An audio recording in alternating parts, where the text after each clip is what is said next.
Bien-aimés dans le Seigneur, nous bénissons Adonai pour l'opportunité qu'il nous accorde cet avant-midi en ces moments précieux où nous voulons célébrer le nom du Seigneur, nous voulons l'adorer, nous voulons le louer à travers ces cultes dominicales. Nous sommes dimanche le 9 février et nous voulons ensemble avec vous participer à ces moments de louange et d'adoration, ces moments où nous voulons ensemble bénir le Seigneur, les glorifier, où nous voulons ensemble avec vous les sanctifier en ces dimanches dominicales. Nous sommes la mission évangélique Emmanuel et nous nous assemblons ici en présentiel tout comme en distanciel à travers ces mois de la technologie chaque dimanche de 11h30 à 13h30 pour louer, adorer et bénir le Seigneur ensemble avec vous. Donc, nous sommes heureux de savoir que vous êtes avec nous ce matin. Nous sommes heureux aussi de savoir que vous allez devoir passer ces temps merveilleux avec nous pour bénir, louer et glorifier Dieu ensemble en ces instants bénis dans le nom de Jésus. Que le nom du Seigneur soit glorifié cet avant-midi. Lui qui nous a protégés malgré que le corps des fois a été tourmenté, dérangé, nous ne sommes pas vraiment en forme au maximum, mais le Seigneur par sa grâce, il nous donne quand même la force de nous tenir et nous bénissons le Seigneur pour ça. Nous voulons ensemble louer le Seigneur et aussi écouter sa parole en ce dimanche dominical. Mais avant de pouvoir nous allons lire un texte dans la Bible, dans le livre des Actes des Apôtres.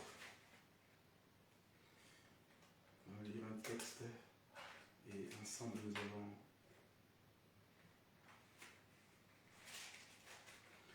Actes des Apôtres.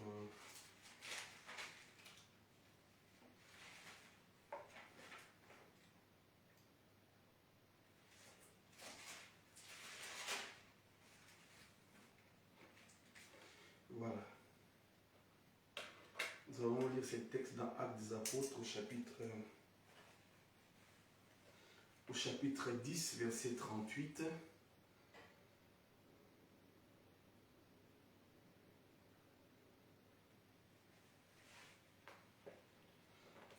Bon, je prends déjà à partir du verset 36. Actes des Apôtres, chapitre 10, verset 36. Il a envoyé la parole aux fils d'Israël à leur annonçant la paix par Jésus-Christ, qui est le Seigneur de tous. Vous savez ce qui est arrivé dans toute la Judée après avoir commencé en Galilée à la suite du baptême que Jean a prêché. Verset 38 qui nous concerne. Vous savez comment Dieu a oint du Saint-Esprit et de force Jésus de Nazareth qui allait de lieu en lieu, faisant du bien et guérissant tous qui étaient sous l'emprise du diable, car Dieu était avec lui. Vous savez comment Dieu a oint du Saint-Esprit, comment Dieu a oint de force Jésus-Christ de Nazareth qui allait de lieu en lieu, faisant du bien, guérissant les malades, et ceux qui étaient sous l'emprise du diable étaient libérés. Nous allons voir aussi dans Luc.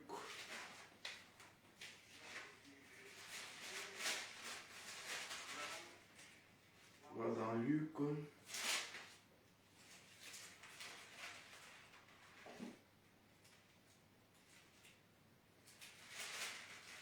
Je n'ai pas prévu ça, mais cela m'est arrivé.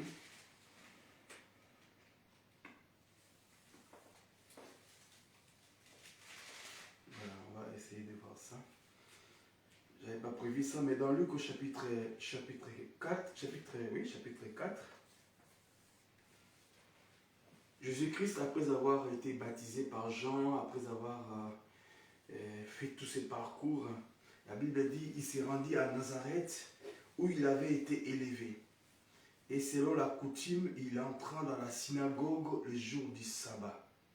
Il s'éleva pour faire la lecture, donc du parchemin.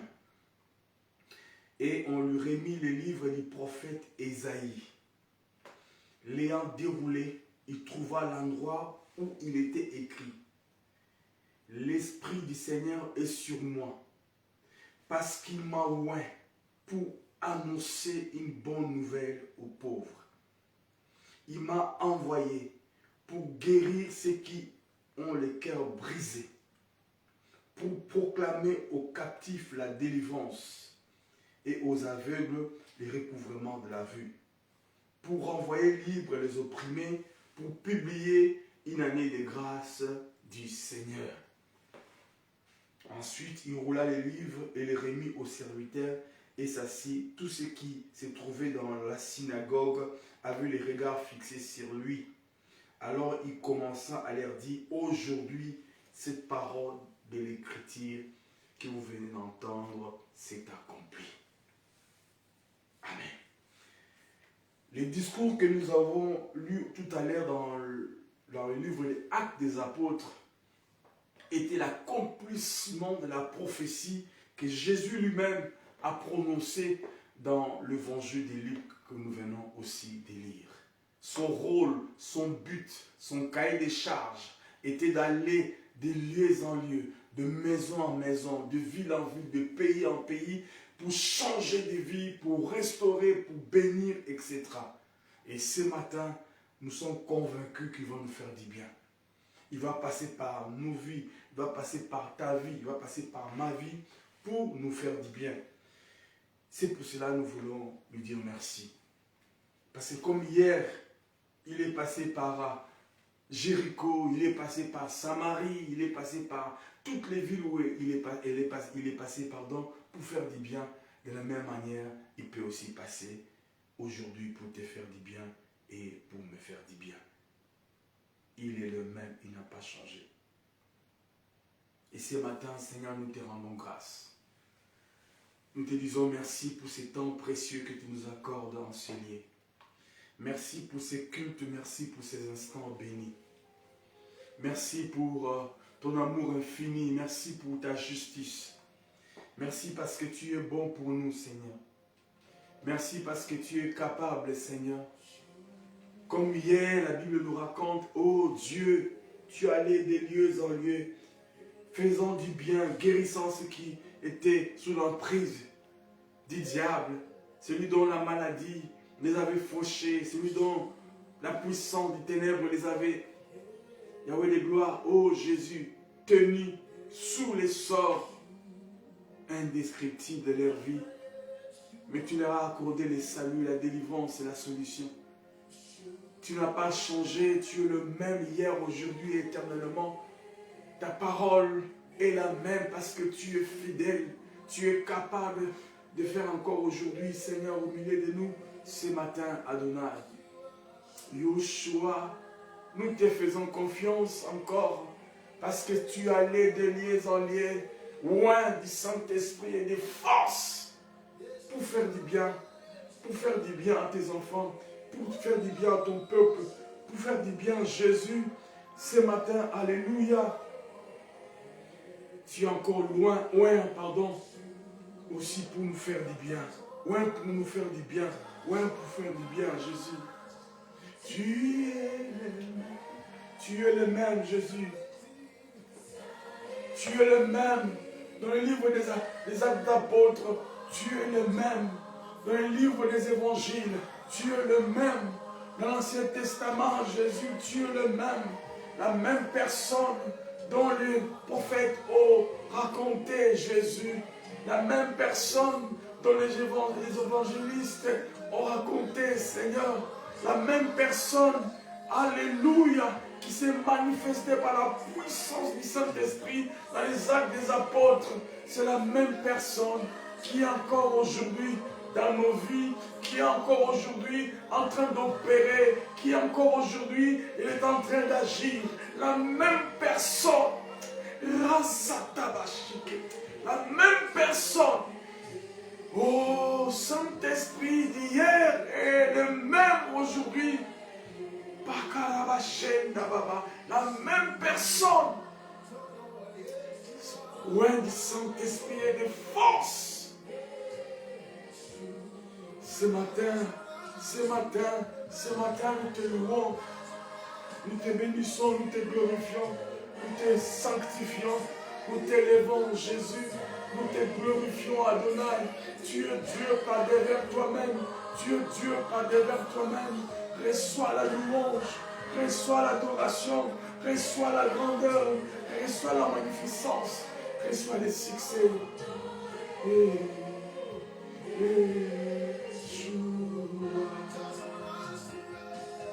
Dajana, tu es le même. Toi est digne. Tu es digne de louange, tu es digne de recevoir louange, adoration. Tu es digne de recevoir grandeur, magnificence. Tu es digne de recevoir succès. Tu es Yeshua, tu es Yeshua, tu es Yeshua. Oh, tu es le même. Tu es le même, Seigneur. Tu es le même. Tu es le même.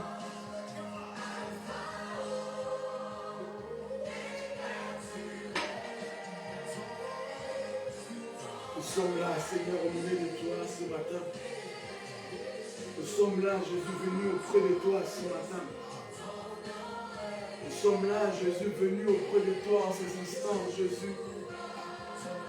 Nous sommes là, venus auprès de celui qui a créé les cieux et la terre. Nous sommes là, Seigneur, pour te sanctifier. Nous sommes là pour te magnifier. Nous sommes là pour t'élever. Nous sommes là pour te bénir, Seigneur, et reconnaître ta Seigneurie. Ce matin, Jésus, oh, tu allais de lieu en lieu, faisant du bien. Tu allais de lieu en lieu, faisant du bien. Tu allais de lieu en lieu, faisant du bien. Tu allais de lieu en lieu, faisant du bien. Tu allais de lieu en lieu, faisant du bien. Tu veux nous faire du bien ce matin.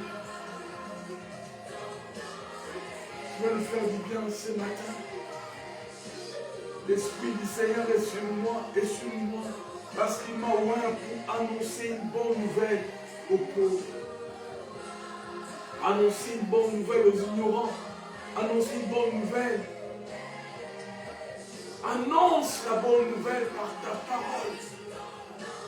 Remplis-nous de ton Esprit Saint. Oint-nous de ta présence. Oint-nous de toi, Saint-Esprit.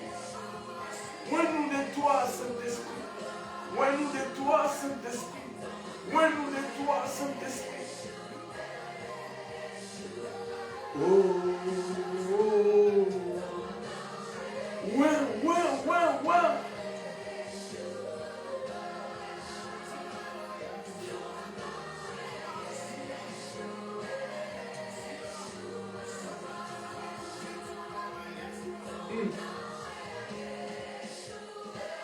Merci ce matin, Jésus.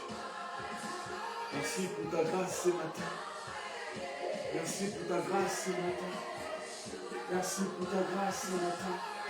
Merci pour ta grâce ce matin. Merci pour ta grâce ce matin au milieu de nous, Jésus. Merci pour ta grâce ce matin au milieu de nous, Jésus. Merci pour ta grâce ce matin au milieu de nous, mon Dieu, mon roi. Merci pour ta grâce ce matin au milieu de nous, Adonai. Yoshua Mashiach.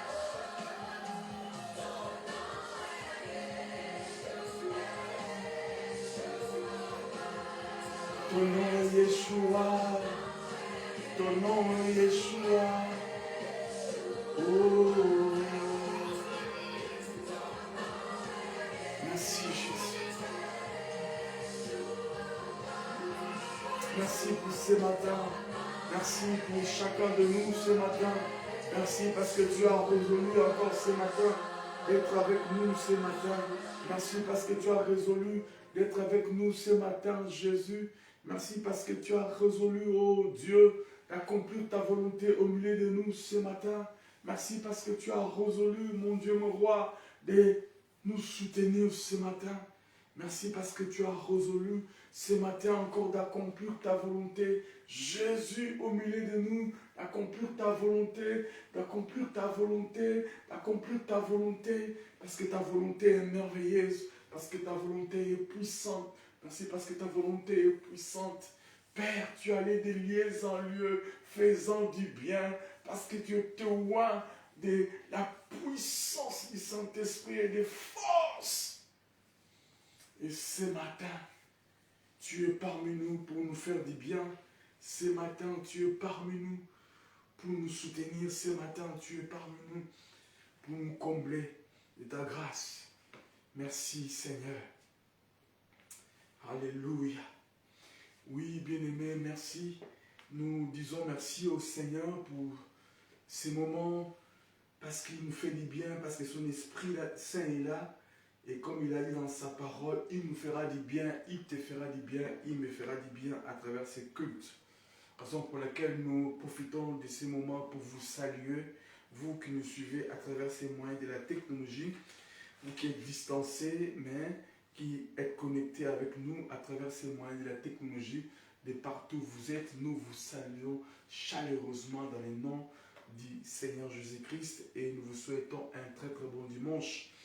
Et ceux qui sont à Grenoble, ceux qui sont à Dijon, ceux qui sont à Limoges, dans la région parisienne, à Nantes, partout, à Saint-Herblain, ceux qui sont à Saint-Nazaire, ceux qui sont à Angers, à Bordeaux, à Cape Town, à Djobourg, ceux qui sont à Chypre.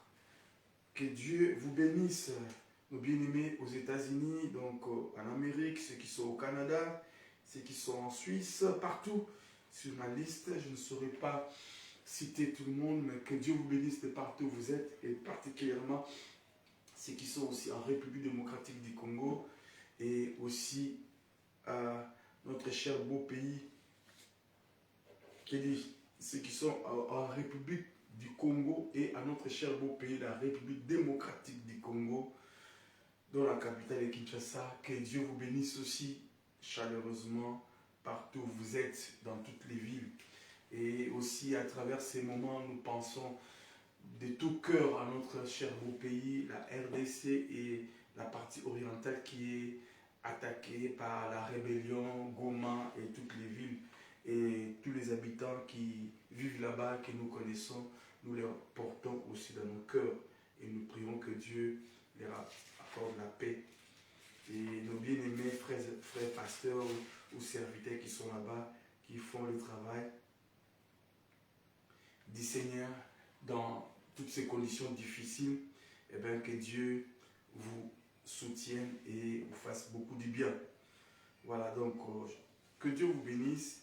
Eh bien, comme je disais au début, nous sommes la mission évangélique Emmanuel et nous nous réunissons chaque dimanche à travers ces moyens de la technologie pour vous atteindre de partout où vous êtes. Et pour ceux qui sont aussi avec nous en présentiel, nous saluons tout le monde et nous souhaitons à nous tous un très bon dimanche et aussi un très bon début de la semaine. Voilà. Nous allons prier pendant un moment aussi pour le Congo, comme on a dit tantôt, pour la RDC, afin que Dieu établisse sa paix partout où il y a l'insécurité, là où il y a la guerre, là où le bal est en train de siffler, les hommes comme les femmes ou les enfants sont dans une insécurité totale. Que Dieu établisse la paix et aussi pour nos différents besoins, chacun sûrement a un besoin.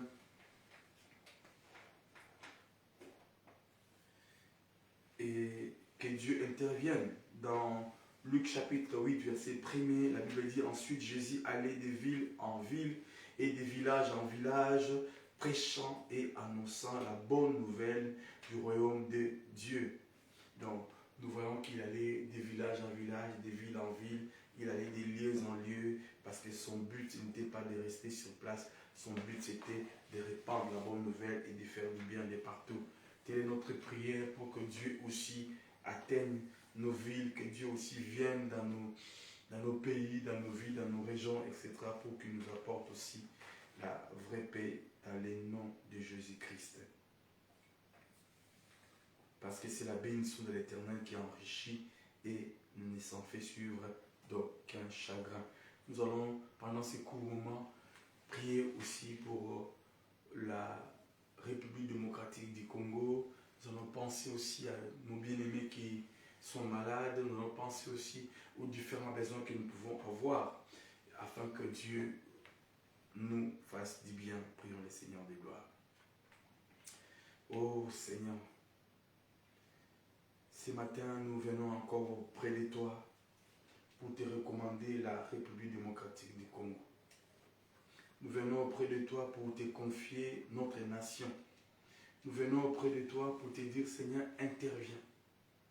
Interviens, interviens, interviens.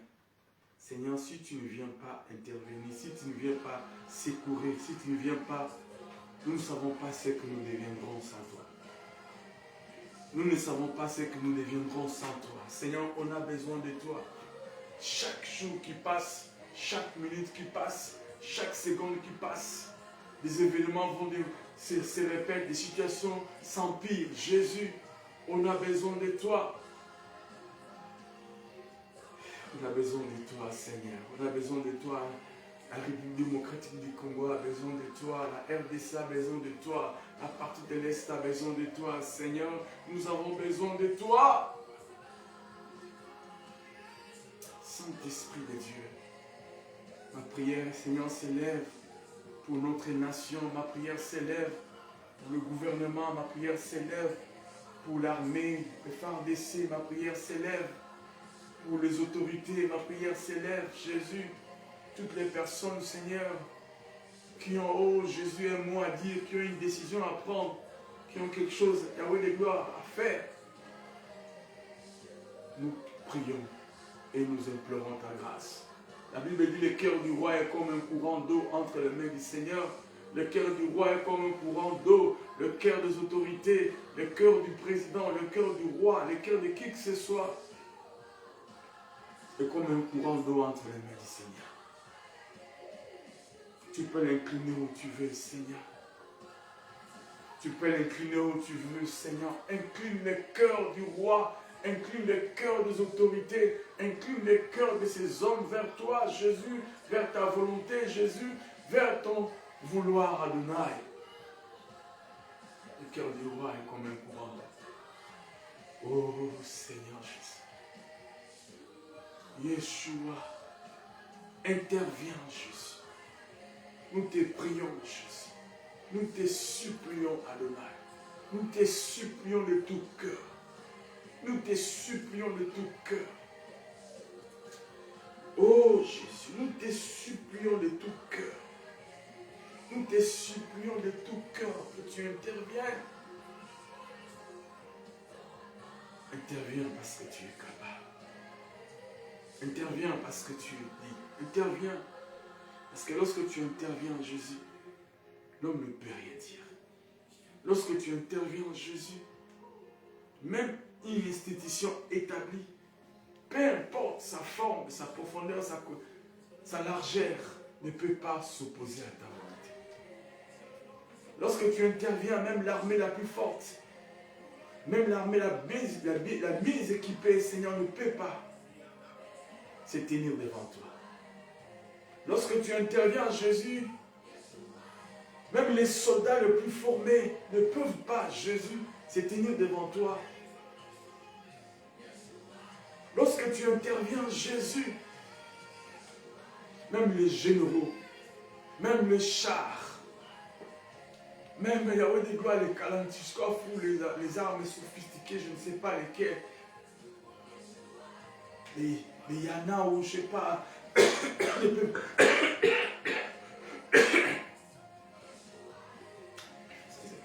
ne peut pas, Seigneur, se tenir contre toi.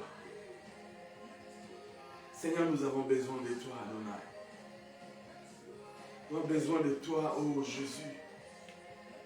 Nous avons besoin de ta grâce dans cette partie du pays. Nous avons besoin de ta grâce dans cette partie du pays. Et pourquoi pas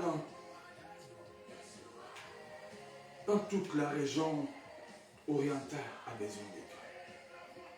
Toute la région orientale a besoin de toi.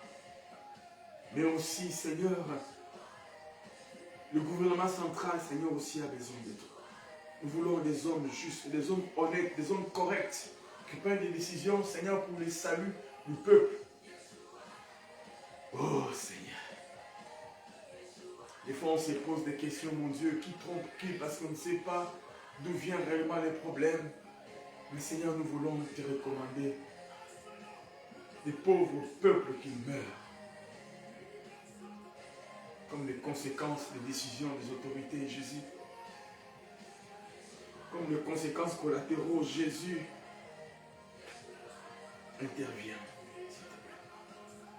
Nous prions aussi, Seigneur, au Dieu de gloire, pour ces cultes, nous te recommandons ces moments, que tu nous accompagnes du début jusqu'à la fin. Seigneur, nous pensons à tous nos bien-aimés aussi, qui dans la semaine ont eu, oh Dieu de gloire, passé des moments hyper difficiles. Nous prions, Jésus, pour que tu interviennes aussi, Adonai, pour ceux qui sont dérangés dans leur santé. Seigneur, que tu donnes la force, que tu donnes le courage, Seigneur, que tu rétablisses la santé, que la guérison soit leur partage au nom de Jésus. Seigneur, merci pour ta grâce, merci pour ta miséricorde. Merci parce que tu es Dieu ce matin. Merci parce que nous n'avons que toi, Adonai. Merci, Seigneur. Nous voulons, oh Dieu, pendant que nous allons aussi écouter ta parole ce matin, que tu nous parles, que tu nous parles, que tu nous parles. Sers-toi de cet instrument inutile qui est incapable de faire quoi que ce soit sans toi. Et cet instrument, oh Dieu, que tu t'es choisi pour qu'il soit, Yahweh de gloire, c'est au robinet par lequel l'eau de la vie passera. Ces robinets par lesquels tu veux faire passer la vie à chacun de nous ce matin, Jésus. Saint-Esprit de Dieu, nous avons besoin de toi en ce matin, en ce dimanche 9 Adonai. Oh, Shakabaye, Babakorobashi. On a besoin de toi, Seigneur, ce matin. On a besoin de toi ce matin. Besoin de toi ce matin. Besoin de toi ce matin, Seigneur. Ce matin, Seigneur, que tu parles, que tu accompagnes, que tu nous communiques ta pensée, que tu, par ta parole. Au commencement était la parole. Et la parole était avec Dieu. Et la parole était Dieu au milieu de nous, plein de grâce. Ce matin, ta parole. Oh Jésus, merci pour ta parole ce matin. Merci pour ta parole ce matin, Jésus, au milieu de nous. Merci pour ta parole ce matin, Jésus. Nous, Yeshua.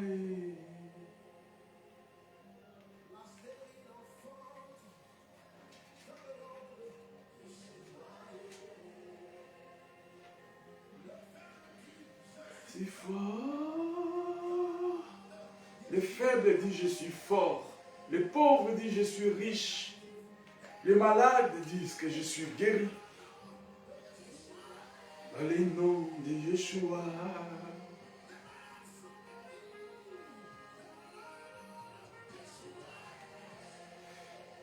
Merci Seigneur.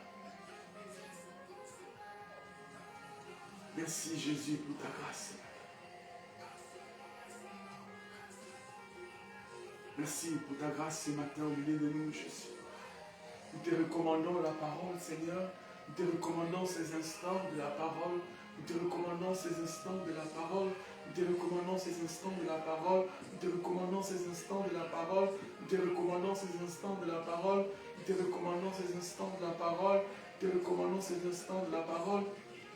Oh Seigneur.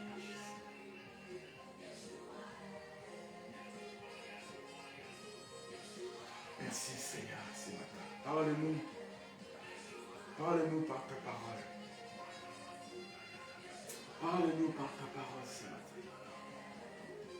Parle-nous par ta parole ce matin. Parle-nous par ta parole ce matin. Parle-nous par ta parole ce matin. Parle-nous par ta parole ce matin.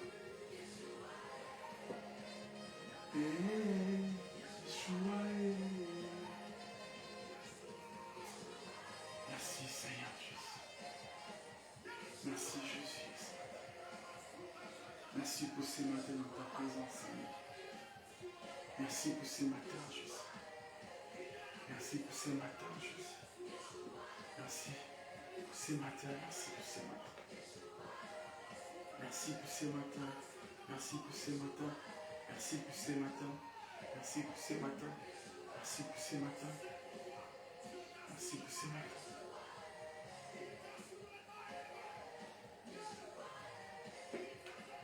Merci Jésus. Merci pour ce matin. Merci pour ce matin. Merci pour ce matin.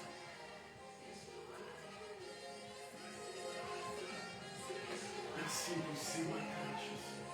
Merci ce matin, Jésus. Merci ce matin, Jésus. Merci ce matin, on est là. Merci Jésus. Merci. Nous te recommandons ces instants, nous te prions de contrôler toutes choses. Nous te prions de contrôler, nous te prions de contrôler. Contrôle toutes choses, contrôle toutes choses. Contrôle toutes choses, Jésus. Contrôle toutes choses, contrôle toutes choses. Merci Seigneur.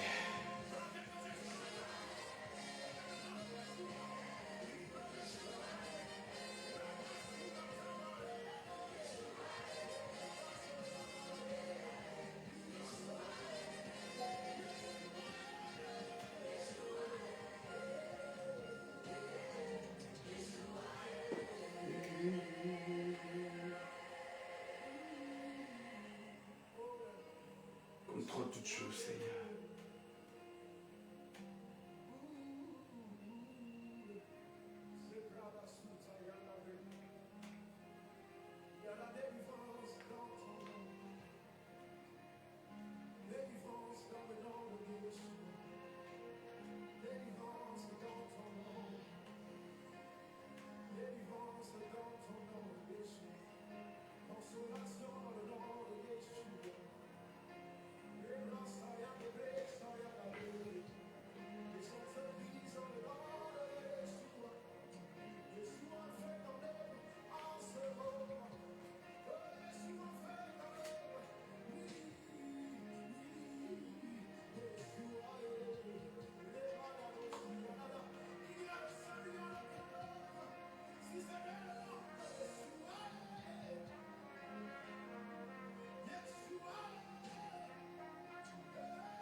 Seigneur, nous te rendons grâce et nous te recommandons ces instants de la parole. Parle-nous ce matin et fais du bien à ton peuple dans le nom de Jésus. Ainsi nous avons prié. Amen. Mon frère, tu peux me donner le clavier? Ça bègue le clavier.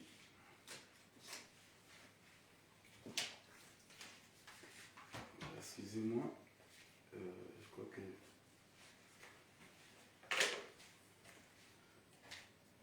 il ne veut pas s'ouvrir.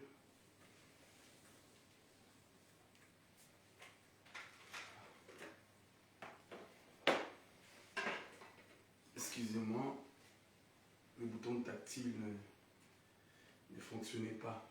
Voilà, gloire au Seigneur. Nous sommes heureux ce matin de participer à ce culte et aussi de bénir le Seigneur pendant ces instants où nous avons passé dans l'adoration, ces courts moments d'adoration et de louange, et aussi l'intercession pour notre pays.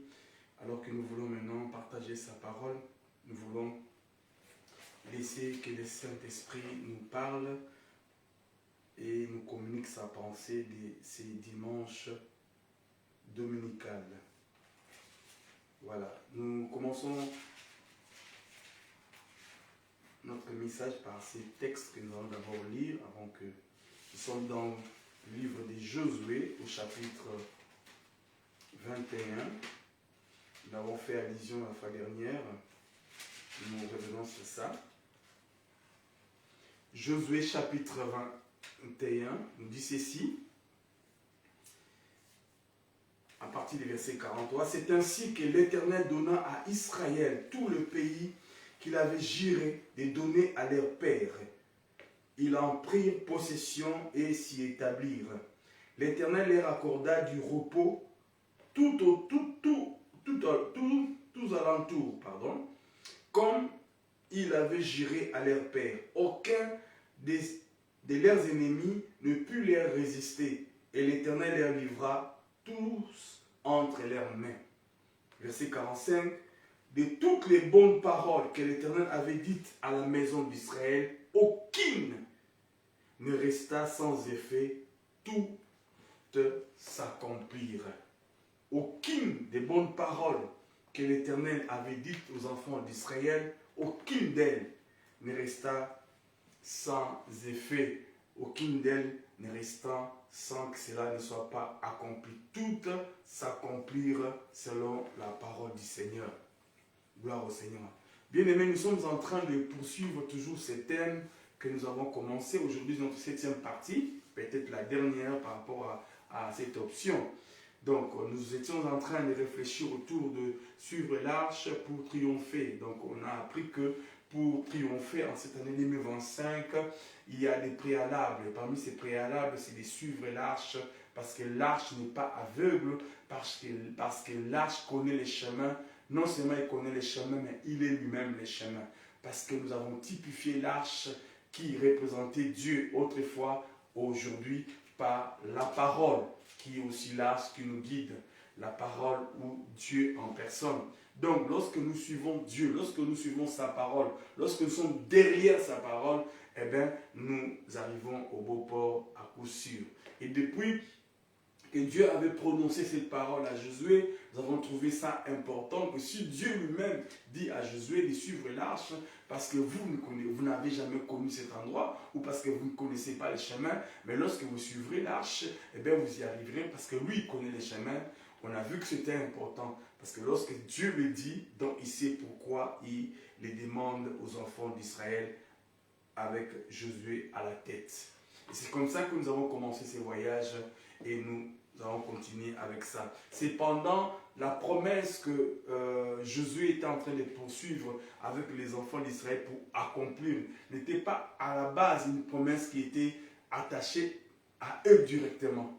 La promesse était attachée à leur père ou à notre père, à nous tous, Abraham, et à sa descendance. Donc Dieu avait fait la promesse à Abraham et il a accompli à Josué ou la descendance d'Abraham.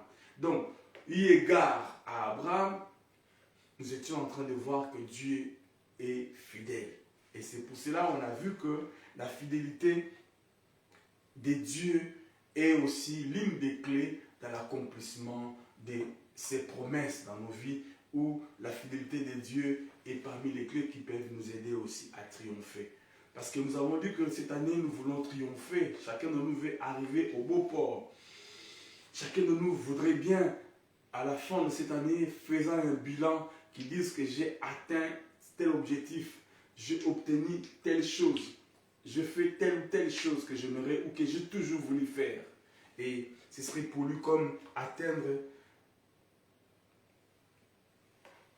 l'apogée de ses projets. Et nous ne pouvions pas l'avoir arrivé à ce stade-là sans la direction de l'arche. C'est pour cela qu'on a commencé ces voyages, essayer de voir. Donc du coup, on a fait comme un petit recul en regardant maintenant la manière dont Dieu s'est comporté à l'égard d'Abraham, notre Père, qui avait reçu la promesse jusqu'à l'accomplissement dans la vie de Josué.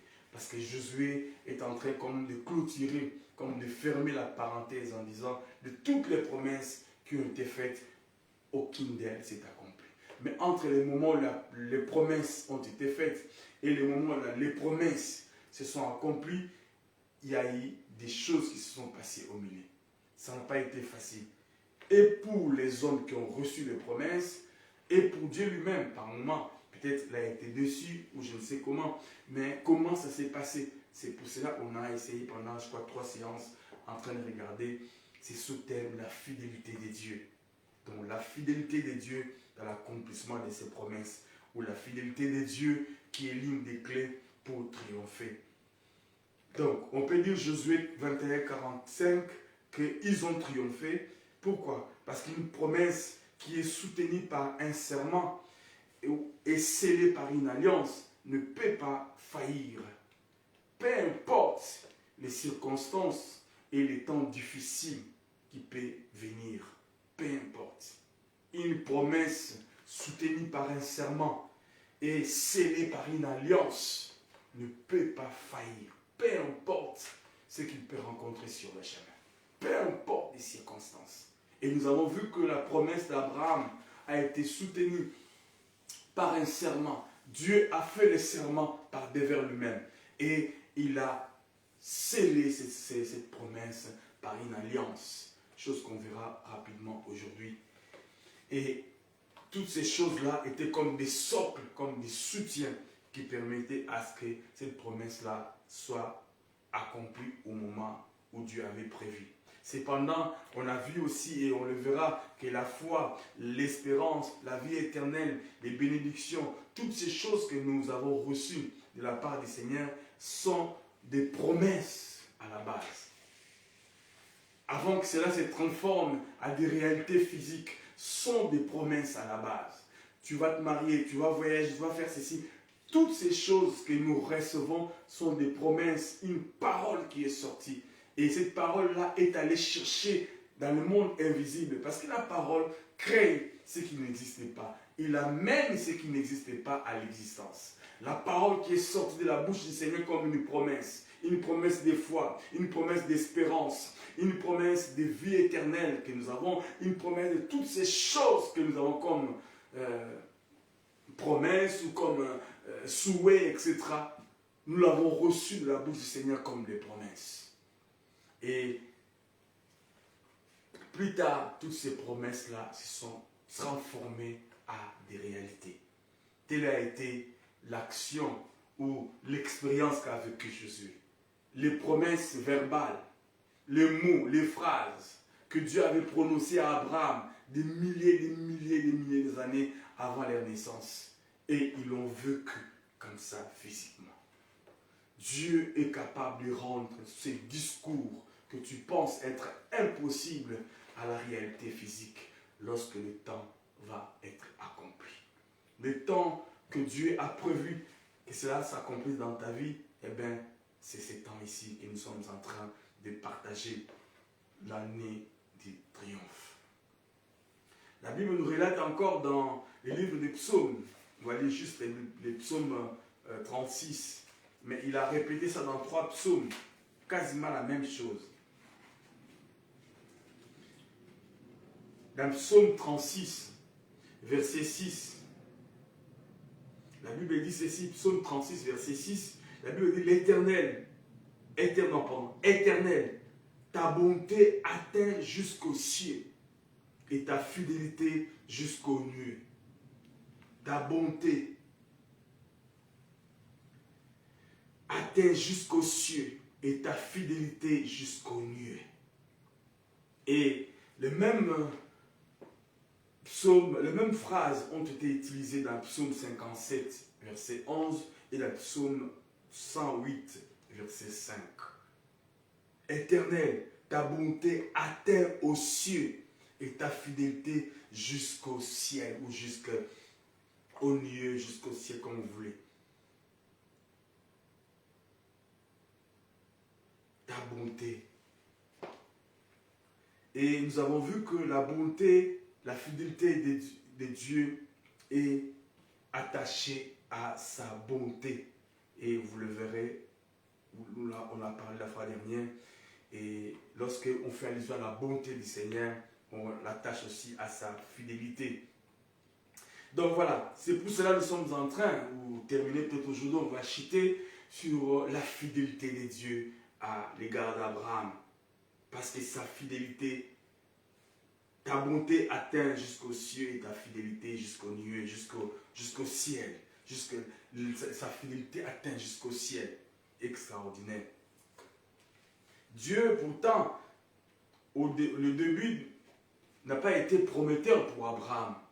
La vie d'Abraham commence dans une grande ville qui pratique l'idolâtrie. Nous savons qu'il pratique l'idolâtrie. Ou en Chaldée ou en Chaldée pour Chaldéen ou Chaldéen pour les autres.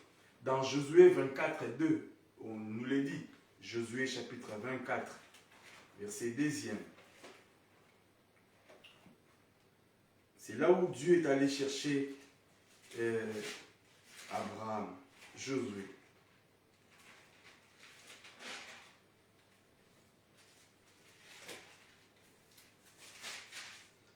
Josué chapitre 24, verset 2. Josué dit à tout le peuple, ainsi parle l'Éternel, le Dieu d'Israël, vos pères Térak, père d'Abraham et père de Nachor, habitaient anciennement de l'autre côté du fleuve et y servaient d'autres dieux. Donc, la vie d'Abraham commence dans une grande ville qui pratique l'idolâtrie. Ils servaient d'autres dieux, ils étaient des idolâtres. Et ils étaient loin de Dieu. Abraham, son père, donc Téra, le père d'Abraham, était impliqué dans l'idolâtrie, dans les faux dieux. Lui-même, le père, et automatiquement son fils aussi, par ricochet. Ils étaient dedans, dans ces domaines de faux dieux. De plus, Abraham avait un passé ou un background un peu compliqué. De plus, il s'agissait d'une famille compliquée.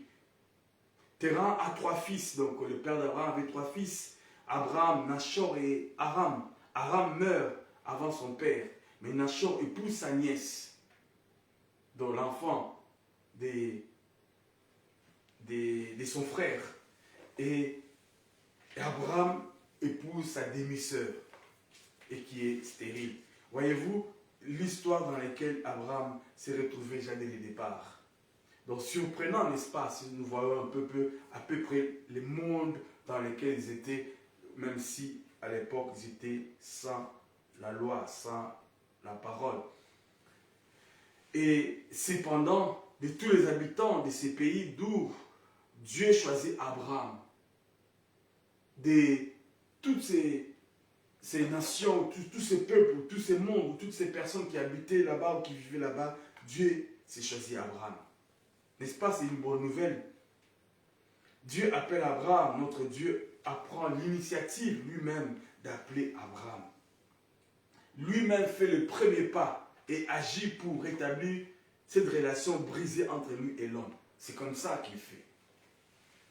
Abraham était distancé de Dieu. Abraham, à la base, était l'image de cette nation, de ce peuple, de cet homme qui est écarté de Dieu, qui n'a pas de choix. Par devers lui-même, il ne peut même pas se rapprocher de Dieu parce qu'il ne vit pas en communion avec lui.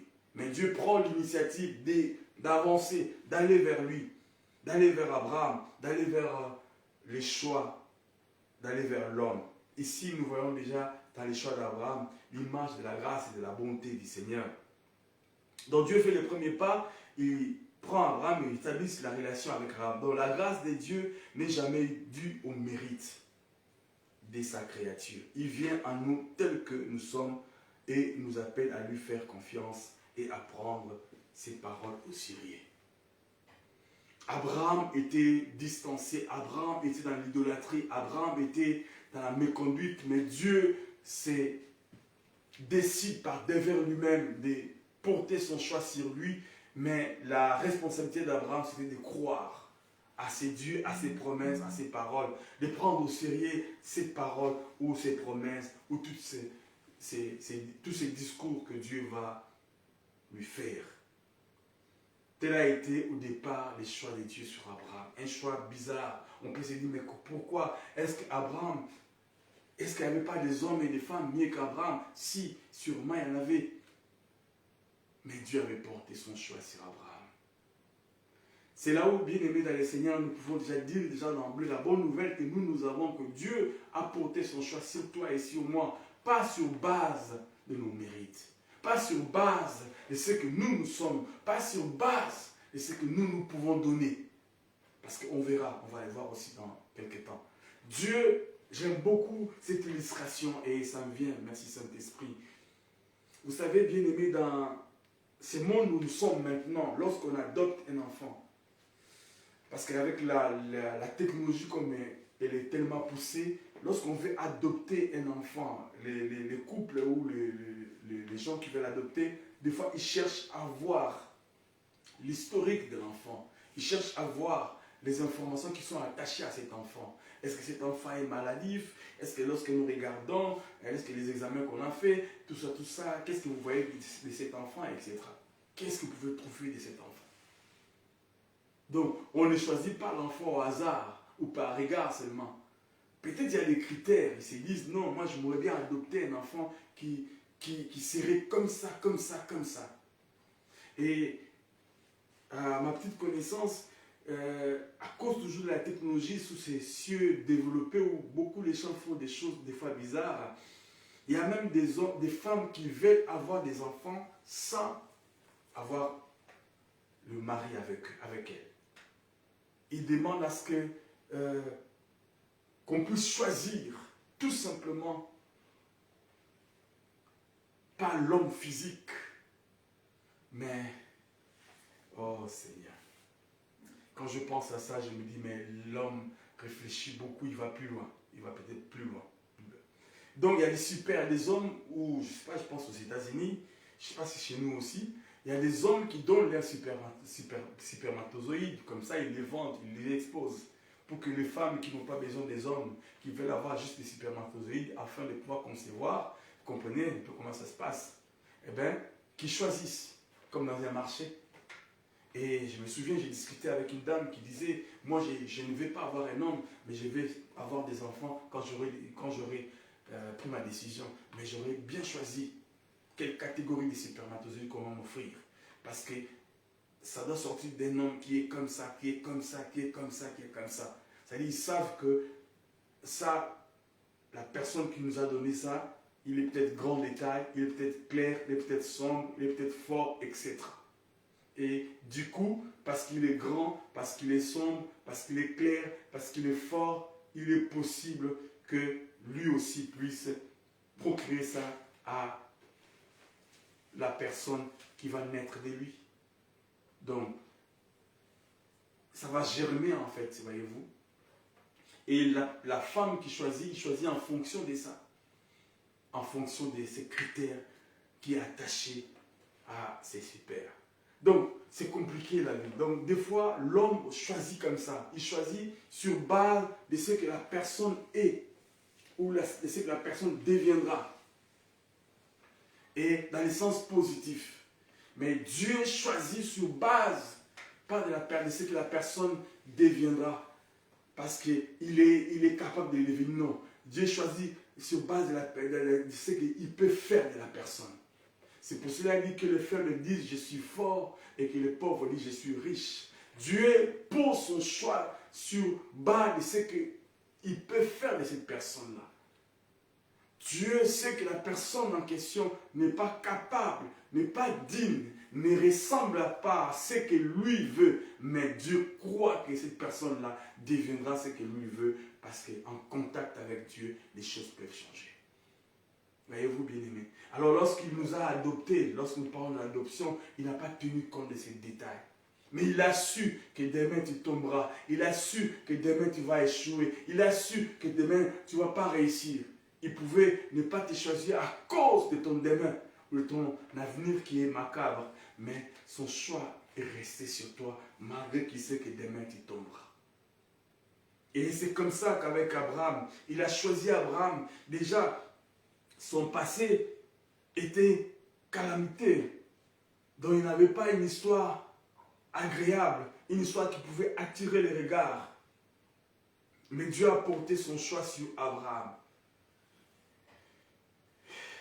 Et il a fait de lui les choix par excellence. La grâce de Dieu n'est jamais due au mérite de sa créature. Il vient à nous tels que nous sommes et nous appelle à lui faire confiance et à prendre ses paroles au sérieux. À lui faire confiance. La grâce de Dieu vient vers nous tels que nous sommes, faibles que nous sommes, fragiles que nous sommes. Mais lorsque nous faisons confiance à lui, eh bien, nous pouvons arriver à atteindre l'excellence avec nos faiblesses. Dieu ne vient pas vers toi parce qu'il sait que demain tu seras meilleur, parce que demain tu es excellent, ou parce qu'aujourd'hui, excusez-moi, parce que tu es meilleur aujourd'hui, parce que tu es fort aujourd'hui, non, mais parce que il sait que demain tu seras meilleur à cause de lui. C'est ça la grâce et les choix de Dieu sur Abraham et sur nous tous. Nous, on choisit parce qu'on sait que celui-là, il est le père, il est le fils d'un héritier, ou parce qu'il a fait des grandes études, donc forcément, il va avoir un bon boulot, forcément, il va évoluer, forcément, il va faire ceci. Mais Dieu vient vers toi parce qu'il sait que demain, tu n'auras rien. Mais lui, avec toi, te rendra meilleur. Même si tu n'as pas fait de grandes études, même si tu n'as pas été, je ne sais pas, sur la liste de l'héritage de qui que ce soit, mais il vient vers toi dans ta faiblesse. Lorsque ton avenir est sombre, lorsque ton demain n'est pas meilleur, entre guillemets, mais il t'a choisi pour que toi, avec lui, vous puissiez coopérer afin que ton demain soit meilleur. Et c'est comme ça que tout s'est passé avec Abraham. Et c'est vraiment un encouragement. C'est un encouragement pour nous, enfants de Dieu. Lorsqu'on regarde la manière dont Dieu a appelé Abraham, malgré son arrière-plan, malgré sa situation familiale et malgré ses faiblesses, notre vision de Dieu est souvent bien limitée parce que nous concerne, pour ce qui nous concerne, et aussi pour les autres. Oui, c'est un encouragement, bien-aimé. Dieu a appelé Abraham malgré son arrière-plan, malgré sa situation familiale et malgré ses faiblesses.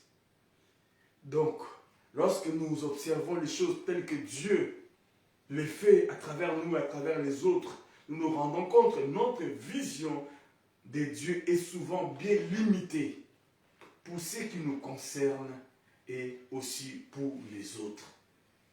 Notre vision de Dieu est limitée. Parce que nous, des fois, nous pensons que Dieu regarde comme nous nous regardons.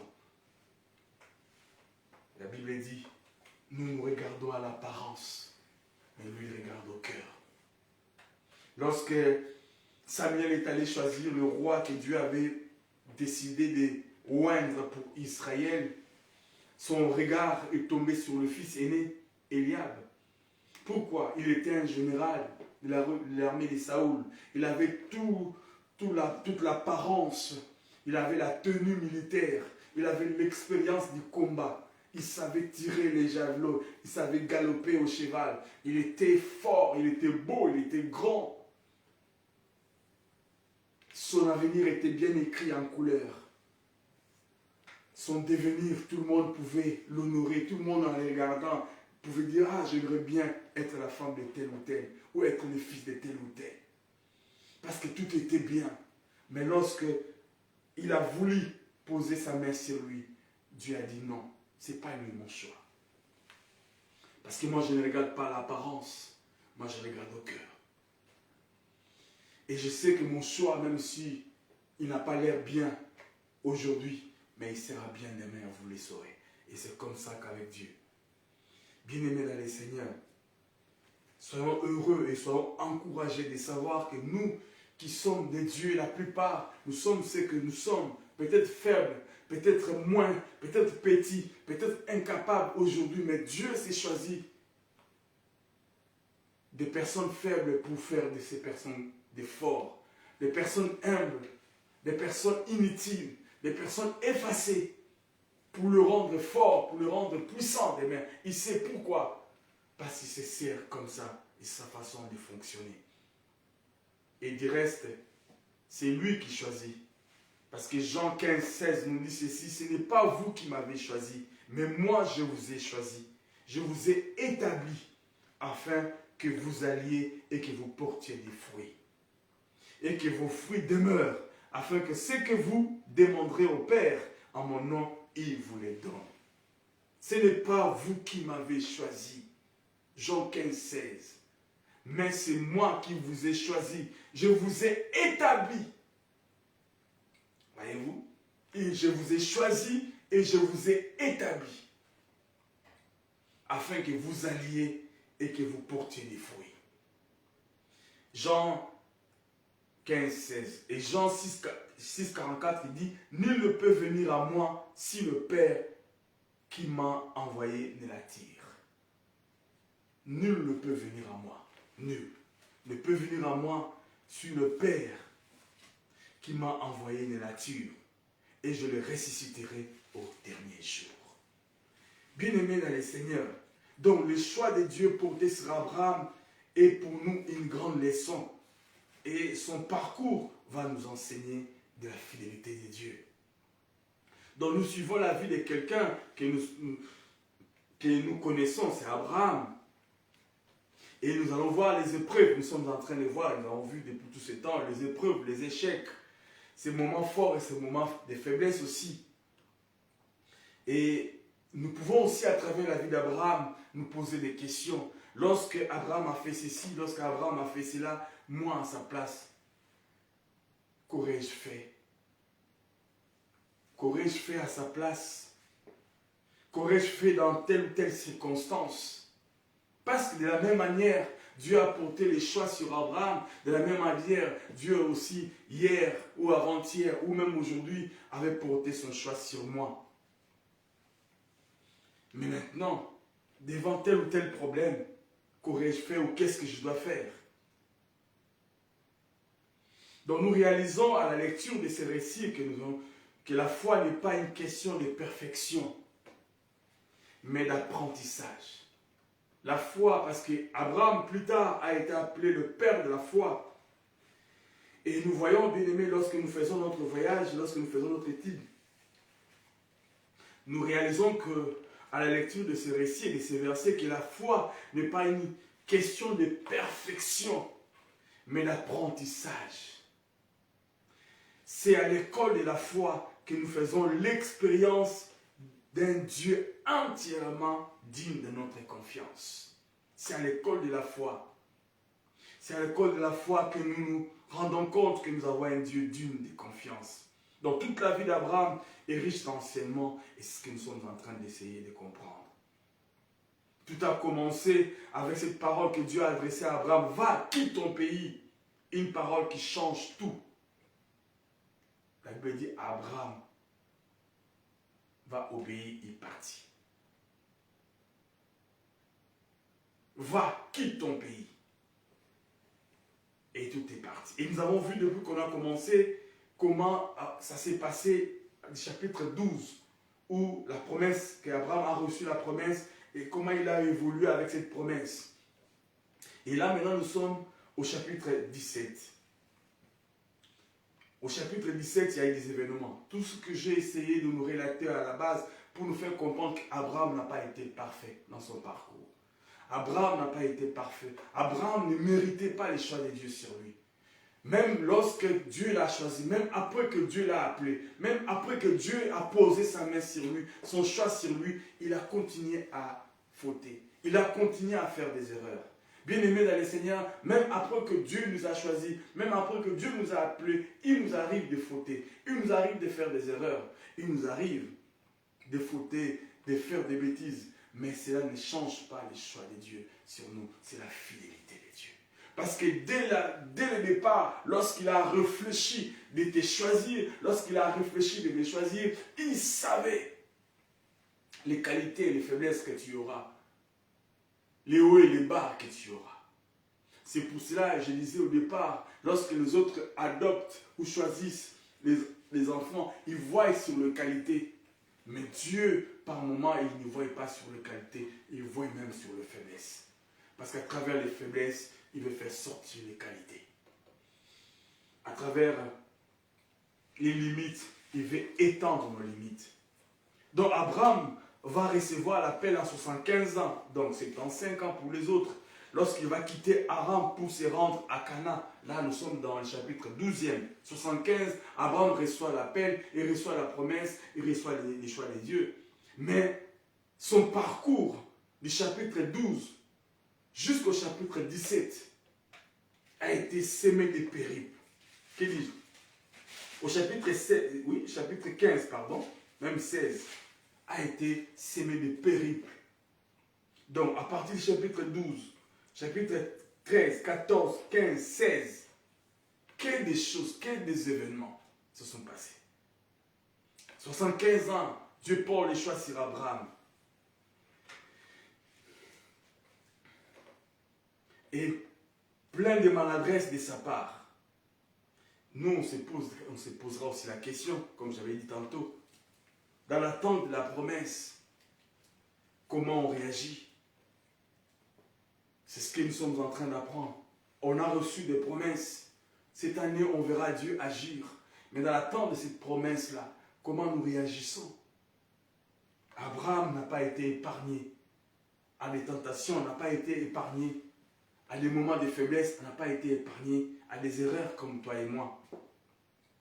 La Bible dit, au chapitre 12, verset 13, Abraham fait passer sa femme pour sa sœur, qui est une vérité, mais une demi-vérité.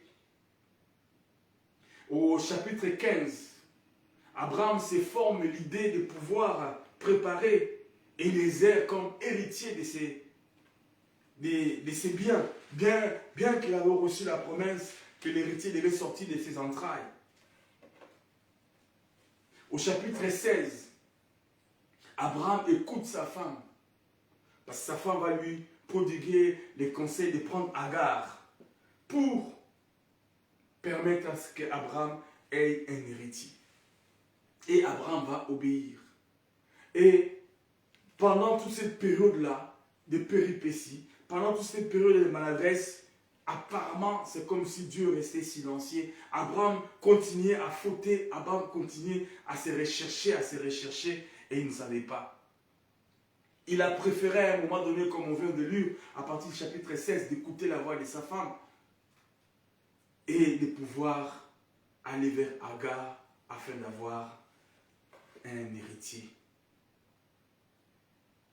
Quelle est la voix que nous écoutons nous aussi dans l'attente de la promesse?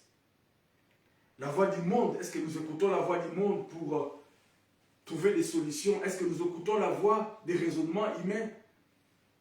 Peut-être. Mais la solution que le monde ou la nature ou les circonstances ou tout ce que nous pouvons avoir, ne nous amènerait pas à une destinée triomphante. De prime abord, on aura comme l'impression qu'on a réussi, mais c'est juste des sentiments de joie et de plaisir passagers, parce que plus tard, cela va causer des problèmes. Et exactement avec le choix qu'Abraham a fait lorsqu'il a résolu de prendre en compte les conseils de sa femme, et Agar est devenue celle qui a donné un enfant à Abraham, mais vous connaissez la suite. Une solution de Dieu va tôt ou tard, une solution sans Dieu va tôt ou tard provoquer déchirement et confusion dans nos cœurs. Et c'est ce qui s'est passé avec Abraham aussi. Abraham. Donc, bien aimé, la foi égale action basée sur la parole. Pas action basée sur la présomption. Mais la foi, c'est action basée sur la parole. Mais la présomption, c'est action basée sur notre raisonnement humain sans l'approbation divine. Car après toutes ces maladresses, Abraham avait bien besoin d'être rassuré. La présomption, c'est des actions qui sont basées sur les réalités, sur ce que les gens racontent, sur le raisonnement, sur la réflexion, sur l'intellectualisme, etc. Mais la foi, c'est des actions basées sur la parole, et la parole tout simplement.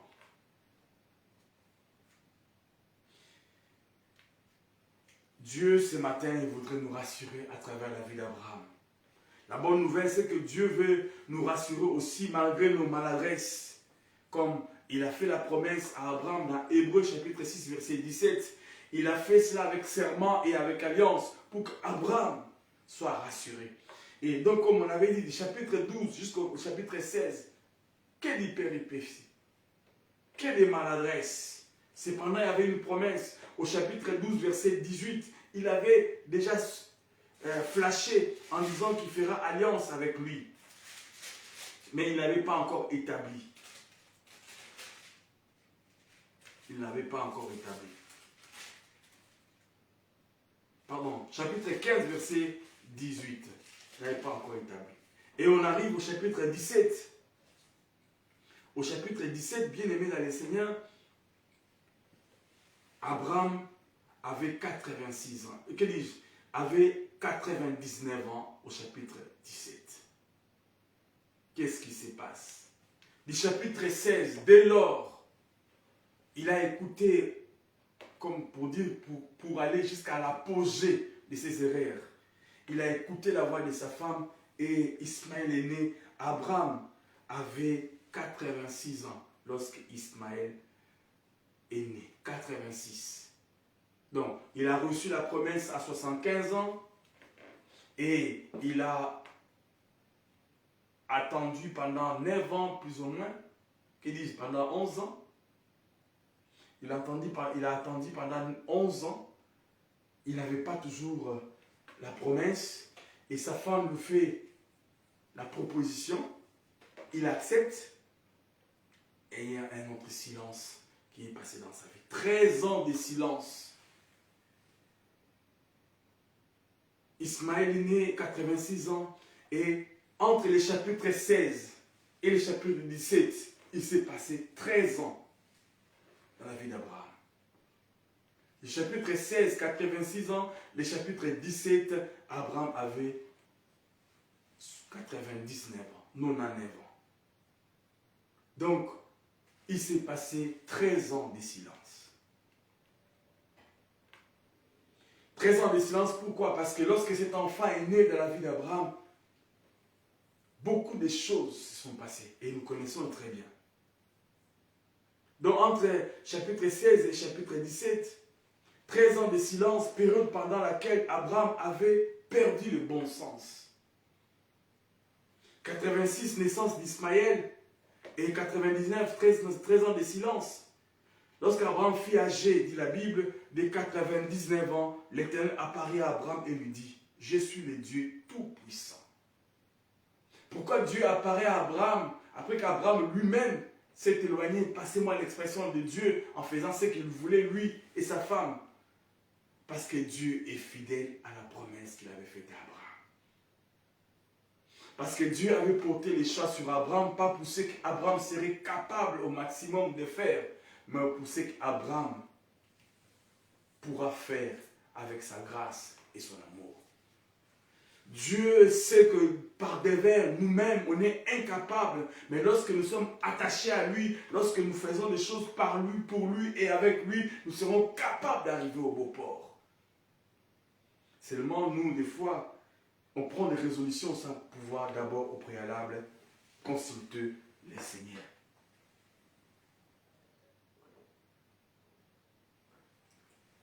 Excusez-moi. Je suis moi au point fort de ma forme. Alors,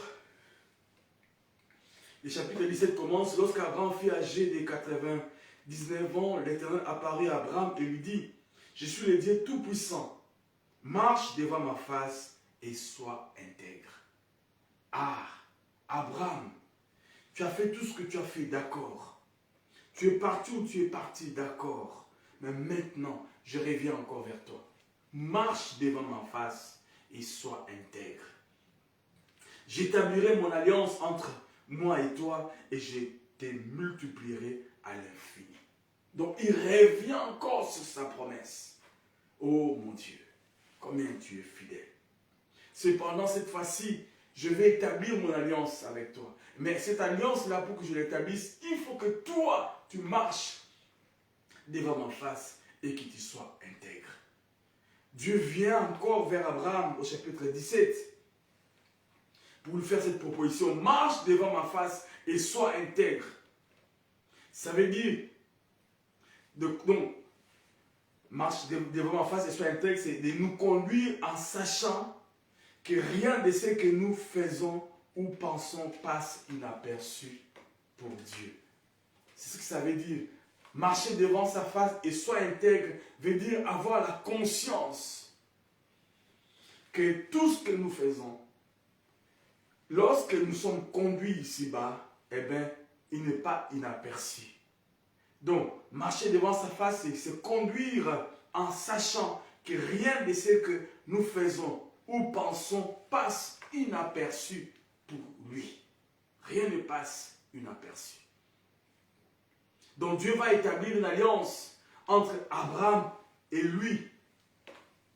Ensuite, Abraham sera rebaptisé à Abraham à partir de cela. Donc nous voyons déjà au chapitre 17, maintenant l'alliance qui a été promise au chapitre 15 va être établie au chapitre 17, verset 2. J'établirai mon alliance entre moi et toi. Et établir veut dire commencer quelque chose qui durera longtemps. Établir, c'est commencer quelque chose qui durera longtemps. Ou créer, ou fixer quelque chose d'une manière particulière. Lorsqu'on dit une personne ou un individu bien établi et connu, totalement d'une confiance et également fait des preuves. Une personne bien établie, c'est souvent lorsqu'il a fait preuve pendant le temps, pendant un espace donné.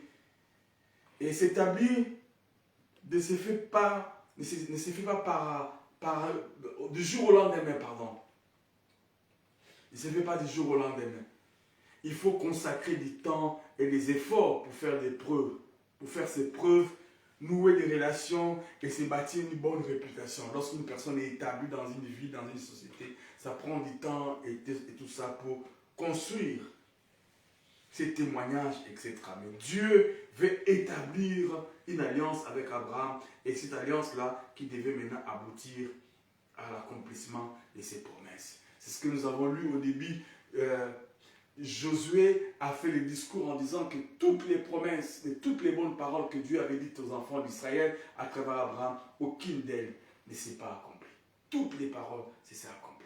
Mais avant que cela arrive, il fallait qu'Abraham puisse accomplir ce que Dieu avait demandé, de marcher devant ma face et soit intègre. Donc nous voyons que la condition qui régit cet accord entre Abraham et Dieu au chapitre 17, c'est marcher devant ma face et soit intègre. Hier, chapitre 14, chapitre 13, chapitre 15, chapitre 16, tu as fait ce que tu as fait. Tu as écouté ta femme, tu as écouté le monde, tu as écouté les circonstances, tu as écouté ce que tu regardais, tu as écouté ton intelligence, tu as écouté ton orgueil, tu as écouté ton savoir, tu as fait des choses selon ton envie, tu as fait des choses comme tu voulais, parce que les gens t'ont raconté, parce que le pays où tu pensais, c'est Eldorado. Tu as fait des choses par devers toi-même. Ça donnait l'apparence d'une réussite. Tu as pensé réussir parce que j'ai maintenant un enfant, il s'appelle Ismaël, j'ai maintenant un enfant, un héritier. Oui, mais c'est un plaisir, c'est une joie courte durée.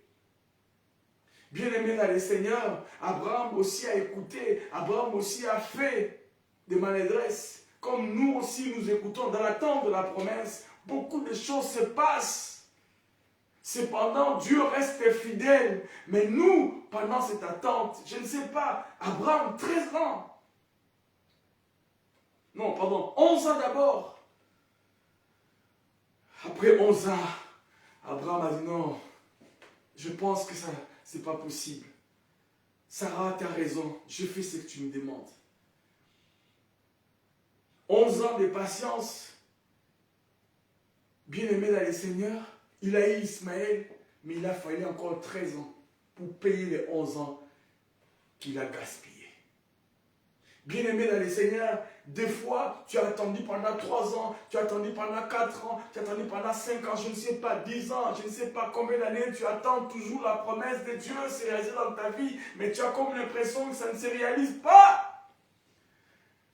Mais parce que tu as ouvert la porte à quelqu'un, tu as ouvert ton cœur à quelqu'un, tu as laissé tes oreilles écouter ceci, écouter cela, et apparemment, ce sont des bons conseils, apparemment, ce sont de bonnes idées. Oui, je veux faire. Ils ont raison. Je vois. Et tu le fais.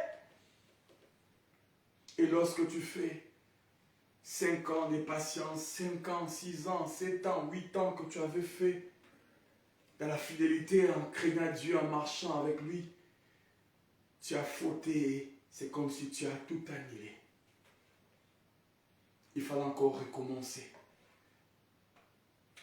Il a fallu passer du chapitre 16 au chapitre 17, une période de 13 ans. Alors qu'il avait fait déjà 11 ans, peut-être. S'il n'avait pas fait ça, il allait peut-être juste après avoir les bons résultats qu'il attendait de Dieu. Mais lorsqu'il a fauté, il a fallu encore 13 ans. C'est comme s'il fallait encore des années pour réparer les erreurs que tu as fait avant. Ou les années pour remplacer les années que tu as fauté. Donc les 11 ans avant, et compté à 0. Et la Bible dit du chapitre 16 au chapitre 17, il a dû encore faire 13 ans. 13 ans encore de patience. Tu as déjà Ismaël maintenant. Pourquoi tu n'es pas heureux? Tu as déjà ce que tu voulais. Tu as déjà ses mariages. Tu as déjà ses enfants. Tu as déjà ses travail. Pourquoi tu n'es pas heureux? Tu n'es pas heureux parce qu'une bénédiction qui n'a pas Dieu à la base, ça finit toujours par déchirer ton cœur.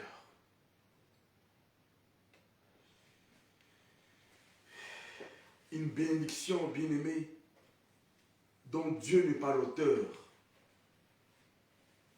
ça brise toujours la joie. Une solution sans Dieu va tôt ou tard provoquer déchirement et confusion dans nos cœurs.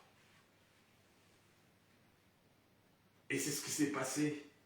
Et c'est ce qui se passe aussi des fois. Mais Dieu est resté fidèle.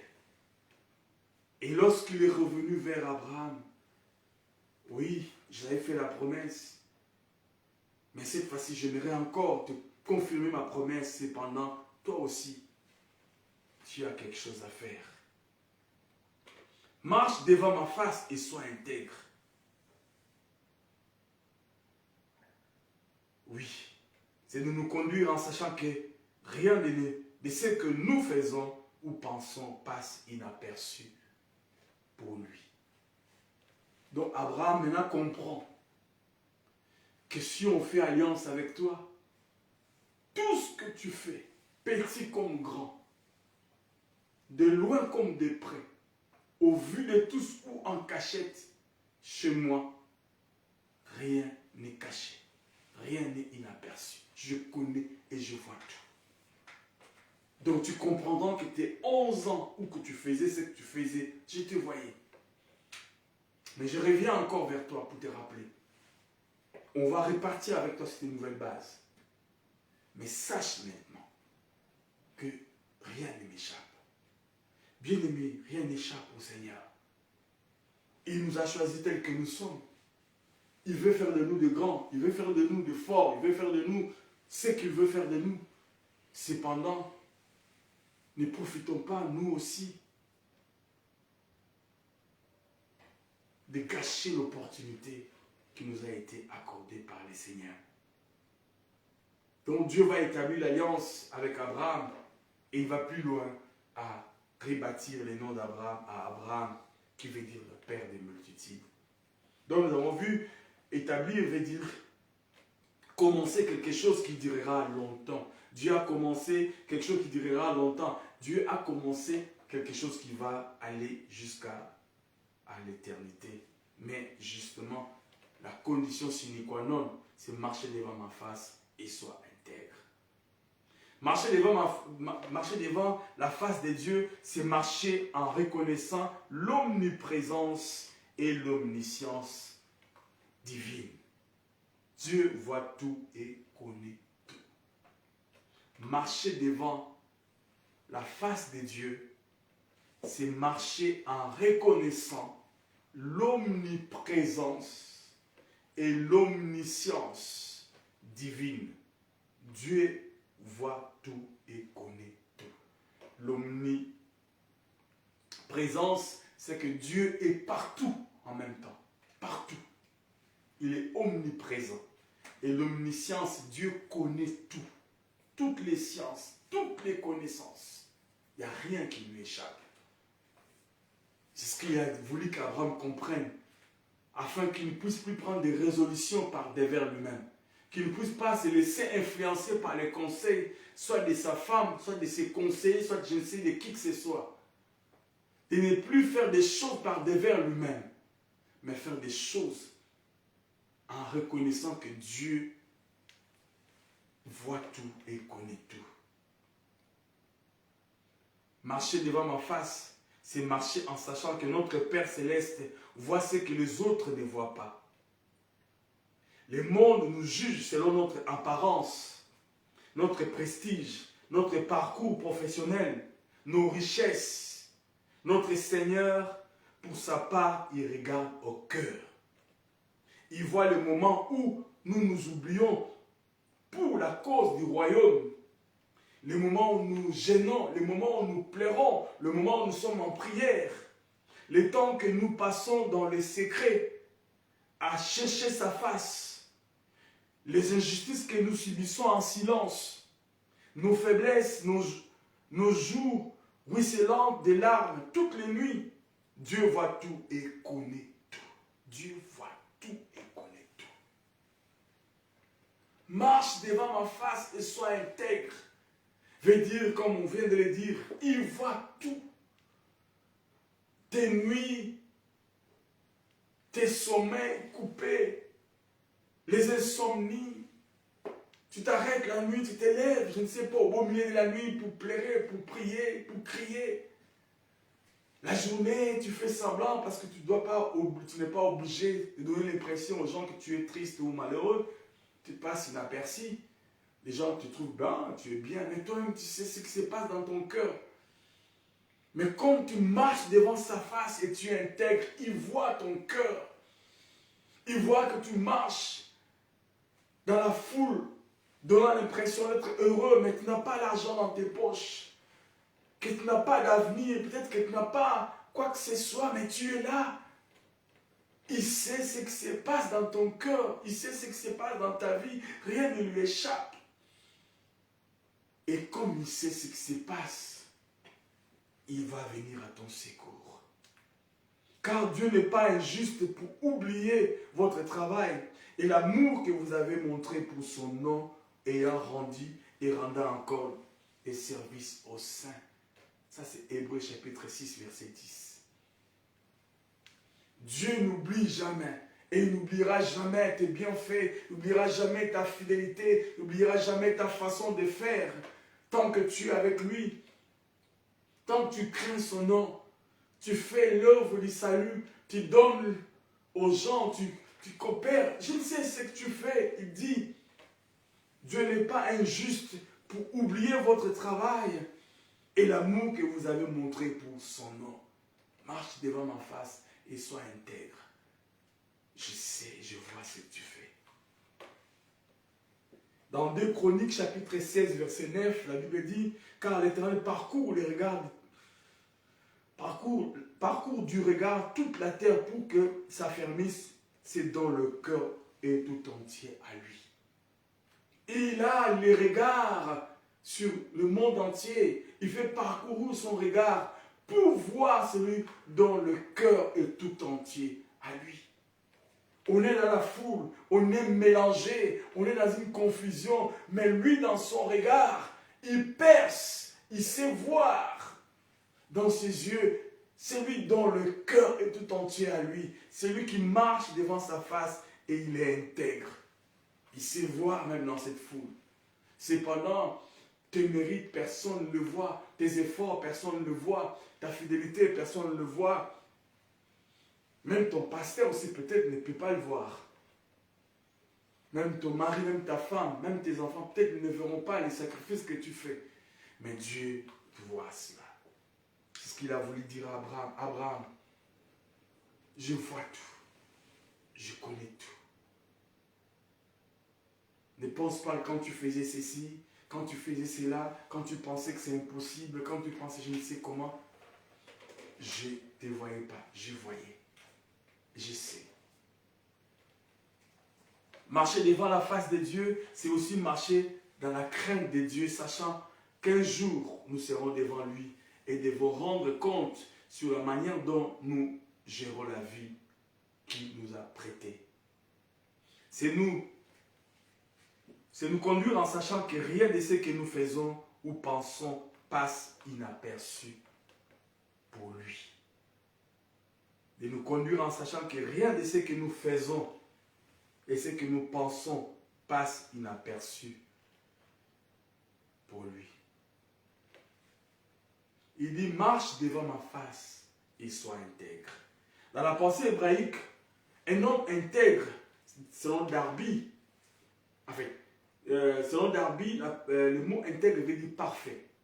Mais dans la pensée hébraïque, le mot intègre, c'est un homme, ou un homme intègre, c'est un homme sans double visage. Un homme qui ne dissimule pas et qui manifeste la droiture, la rigueur, la rectitude. C'est ça un homme intègre. Un homme sans double visage. Un homme correct. Pas une personne qui mène une double vie. L'intégrité n'est pas nécessairement celui qui ne fait pas le péché. Non, l'intégrité, c'est la personne qui est vraie. La personne qui est correcte. Tu peux faire le mal, tu viens me demander pardon. Tu es correct, tu reconnais tes fautes. Abraham, sois intègre. Marche devant ma face, et sois intègre. Marche en sachant que je te vois, je connais, je sais tout ce que tu es, tout ce que tu fais et tout ce que tu ne peux pas faire. Mais aussi sois vrai. Ne sois pas dans la duplicité, Abraham. C'est ma femme, c'est ma soeur. C'est vrai que c'est à moitié ta soeur, mais là, elle est devenue ta femme. Tu es en train de dissimuler. Par 2 fois, il a fait la même chose. À dissimuler. Dieu dit, sois intègre. L'intégrité ici s'oppose donc à l'hypocrisie. Dieu demande que nous soyons sincères avec lui. Dieu sait que nous sommes faibles. Dieu nous a choisis déjà en tant que des faibles. Il nous a connus, il nous a appelés dans nos faiblesses. Donc, il attend de nous que nous puissions être tout simplement sincères à son égard. Ne donnons pas l'impression que nous voulons l'impressionner. Et en nous cachant, en faisant non. Si tu ne peux pas, dis au Seigneur, je ne peux pas. Sois sincère, sois intègre, sois correct. L'intégrité ici s'oppose à l'hypocrisie. Dieu demande à ce que nous soyons sincères avec lui. Donc, marcher devant sa face était la première condition de l'alliance. Deuxième condition, sois intègre. Être sincère avec Dieu. Le mot sincère dans son étymologie parle d'être sans cire. Sans cire. Cire, c'est comme on met dans les chaussures, vous voyez quand on met la pâte là qu'on met dessus. Cirage et tout ça, sûr. Donc à l'époque d'Abraham ou à l'époque de la Bible, on dissimulait par exemple les imperfections d'un vase à l'aide des sures dans la masse. Tu vois, les imperfections d'un vase, on met ces sures-là pour cacher les imperfections. C'est aujourd'hui en fait, ça ne date pas d'hier. Les choses que les femmes mettent là dans le visage pour cacher les boutons, cacher tout ce qu'ils ont là, c'est pas une histoire d'aujourd'hui. et dépouillent la Bible. Et c'est de l'hypocrisie. C'est usage des faux. Et Dieu dit, Dieu ne veut pas que nous menions une vie chrétienne mascarade. Je ne parle pas tout simplement dans le sens, je parle de la sens péjoratif. Les femmes qui le font, ils le font peut-être pour des raisons qu'elles connaissent. Je ne suis pas misogyne. Mais je voudrais donner cette impression tout simplement qu'Abraham, Dieu avait demandé à ce qu'Abraham soit vrai avec lui, soit correct, même tout autour de lui. Donc Dieu ne veut pas que nous menions une vie chrétienne mascarade. Il demande à ce que nous fassions preuve de transparence devant lui. Une vie sans levain. Lévitique 25, 5 à 7. Une vie transparente, une vie sans levain. Psaume 51, 6 dit, mais tu veux que la vérité soit au fond du cœur. Fais donc pénétrer la sagesse au-dedans de moi. Que la sagesse soit pénétrée au-dedans de nous, afin que la vérité soit. La sagesse rentre, la sagesse vit au-dedans de nous. Abraham était en train de cacher les imperfections. Il disait, sa vie était remplie des cieux, sa vie était, il avait mené une double vie, double G, une double vie. Cependant, Dieu ne voulait pas que cela soit ainsi.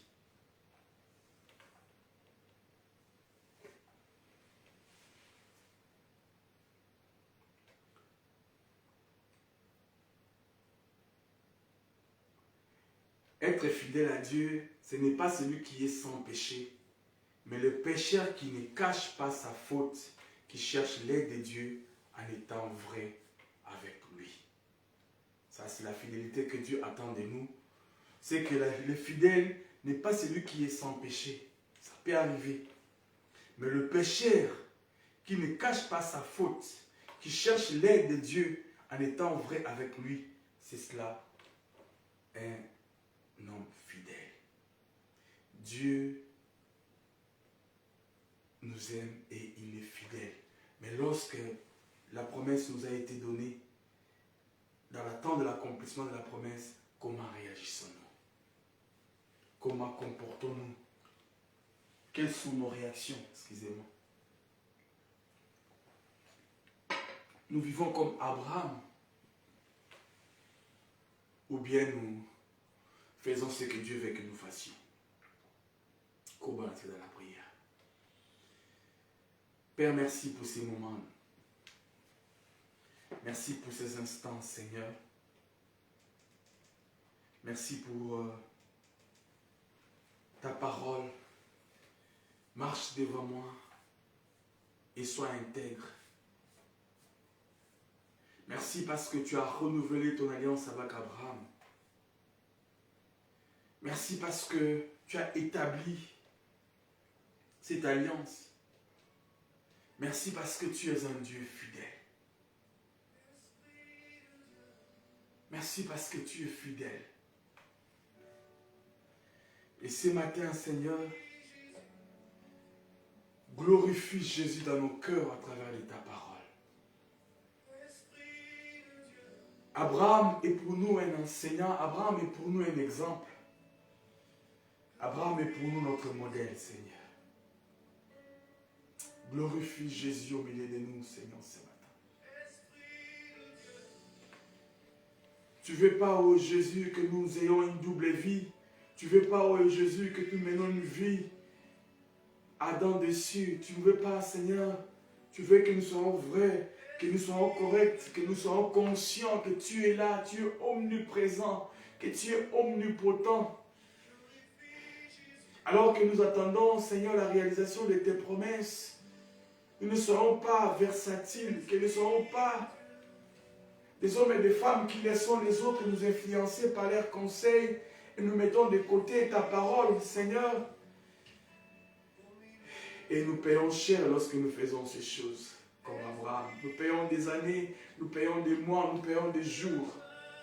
Nous voulons rester fidèles autant d'années. Peut-être nous sommes déjà à la porte des sorties, mais lorsque nous commettons des erreurs, nous reprenons encore à zéro. Le cycle des fois arriver à zéro. Merci Jésus. Glorifie Jésus dans nos cœurs ce matin. Glorifie Jésus dans nos cœurs ce matin. Saint-Esprit de Dieu, glorifie Jésus. Fais-nous du bien par ta parole. Sanctifie-nous, Seigneur Jésus. Alléluia.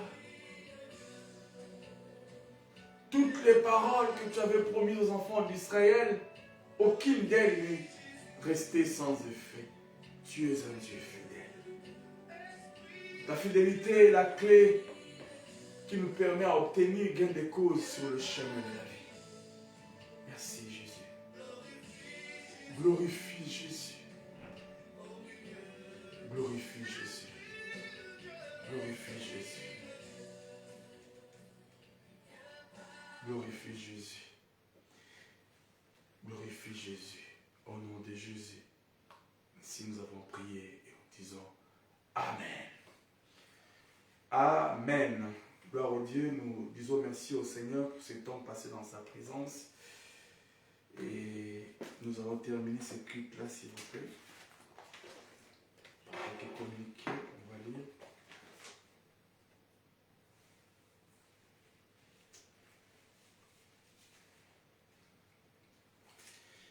Bien, donc nous vous saluons, vous qui nous avez rejoints à travers ces cultes pendant que nous étions en train de partager la parole. Que Dieu vous bénisse de partout où vous êtes et nous vous saluons chaleureusement en ce dimanche 9 février.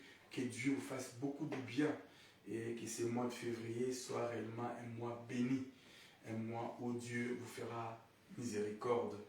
Et si nous marchons devant sa face et nous sommes intègres, nous allons aussi être des hommes et des femmes qui bénéficieront de son alliance et des retombées de ses promesses. Que Dieu nous bénisse.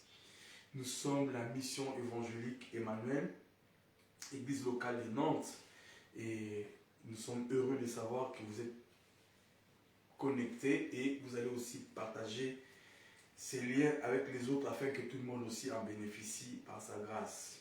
Donc nous nous réunissons chaque dimanche en présentiel comme en distanciel de 11h30 à 13h30. Nous pouvons terminer aussi à temps comme légèrement en retard aujourd'hui. On va terminer par là parce que le Seigneur a permis ainsi. Dans les cultes transmis par notre page Facebook, comme vous le voyez là, on a essayé plusieurs fois de tenter de reprendre avec notre chaîne YouTube, mais on n'arrive pas encore. Je ne sais pas quelle manipulation je dois encore faire pour arriver à obtenir cela. J'ai une idée, aujourd'hui je vais encore tenter. Peut-être nous pourrions obtenir gain de cause cette fois-ci. Donc voilà. Et si on réussit, donc on va le faire aussi par notre chaîne YouTube. On le fera passer sur cette chaîne YouTube. Cependant, nous avons un numéro, c'est un numéro WhatsApp et un numéro d'appel normal qui nous lie directement à l'église. Vous pouvez nous appeler par ces numéros, soit pour des requêtes ou soit pour des actions de grâce, pourquoi pas aussi pour un conseil et beaucoup plus aussi pour une participation. Donc, et aussi pour les dîmes et les offrandes qui sont aussi un moyen par lequel Dieu va vous bénir lorsque vous bénissez l'œuvre du Seigneur. Donc ces numéros, c'est les 33, plus 33, 6, 05, 79 ou 79, 21, 00. Plus 33, 6, 05, 79 ou 79, 21, 00. Donc vous pouvez nous contacter par ces numéros si vous voulez participer aux dîmes et aux offrandes. Que Dieu nous bénisse. Nous allons terminer par la prière. Père, merci pour ces moments. Merci pour les dîmes et les offrandes. Merci pour ces instants dans ta présence. Seigneur, nous te rendons grâce pour ces cultes. Bénis ces cultes et bénis ces dimanches. Prends soin de chacun de nous en ces dimanches matin, Seigneur. Prends soin de chacun de nous et bénis ces cultes. Et que ta parole que nous avons écoutée ce matin soit une bénédiction pour nous tous. Dans le nom puissant et glorieux de Jésus. Merci Seigneur pour nous avoir accompagnés du début jusqu'à maintenant. Alors que nous sommes à la fin, nous te disons merci parce que tu as été merveilleux avec nous. Dans le nom puissant et glorieux de Jésus.